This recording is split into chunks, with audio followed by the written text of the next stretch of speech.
et Bador, vous avez découvert que leur nombre va même en augmentant. Oui, en fait, j'ai pris comme point de départ le lendemain de la catastrophe de lac Mégantic, il y a presque 2 ans. Et ce que j'ai découvert, en fait, c'est que le nombre a augmenté. Je vais vous montrer ça. Donc, à partir du 8 juillet 2013 jusqu'au 8 juillet 2014, il y a eu 17 wagons au train qui sont partis à la dérive.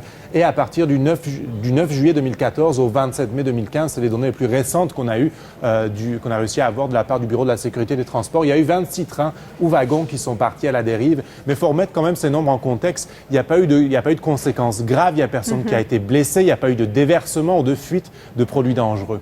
Bon, vous avez enquêté sur un cas en particulier, 2 wagons qui ont carrément traversé la frontière entre le Canada et les États-Unis. Oui, c'est le seul cas qui suscite quand même des interrogations, je dirais. C'est le 29 octobre 2014, 2 wagons chargés de bois d'une petite compagnie de chemin de fer, la Kettle Falls International, qui appartient à une plus grosse compagnie de chemin de fer, Omnitrax Canada, qui ont déraillé pas loin du poste frontière ici à Laurier. Ils ont commencé à dérailler à partir d'ici et ils ont continué leur chemin jusqu'à ce qu'il y ait un premier wagon de dérive aux États-Unis à 13 km au sud de la frontière environ. Puis le deuxième wagon, finalement, s'est arrêté à 16 km plus au sud de la frontière. Donc ça suscite quand même quelques interrogations. Je vais vous laisser écouter Ian Naish, c'est l'ancien directeur de la sécurité des enquêtes ferroviaires au Bureau de la sécurité du transport.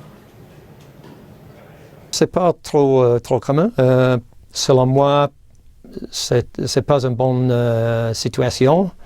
Il y avait un problème avec le dérailleur entre le gare de triage et la voie principale.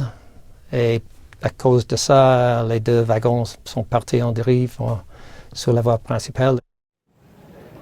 Et les gardes frontières américains, je leur ai parlé, ils me disent qu'ils sont inquiétés pour la sécurité du public parce que la voie ferrée traverse l'autoroute à plusieurs endroits plus au sud. Et j'ai demandé à la compagnie ferroviaire, à Omnitrax Canada, qui possède cette petite compagnie-là, ce qu'ils en pensent. Ils m'ont dit que l'incident de la KFIR, l'automne dernier, avait pour origine un acte de vandalisme et qui développait constamment de nouveaux processus d'inspection pour rendre le réseau Omnitrax plus sécuritaire.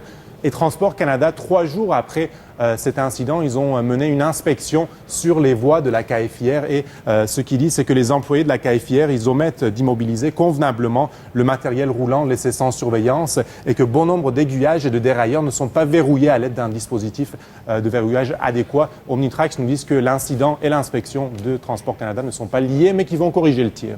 Merci, Bador. Au revoir.